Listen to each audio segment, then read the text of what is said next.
শুভ সকাল বন্ধুরা, সোমা ডেলি ব্লগে আপনাদের স্বাগত জানাই। Happy Christmas. এই যে সকালবেলা আমার রোজকারের রুটিন, রান্না বসিয়ে দিয়েছি আপনার দাদার জন্য। ঘরদোর মোটামুটি একটু গোছানো হয়েছে।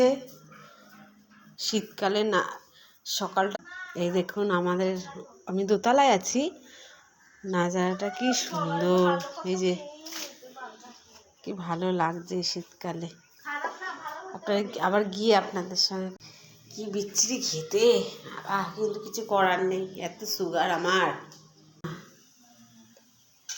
হ্যাপি ক্রিসমাস কপু সোনা আমার সবাইকে। কি করব, আমি একা একাই কথা বলি।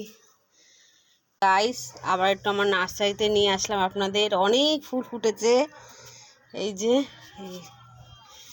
কি করব, আমার নার্সারি দেখাই।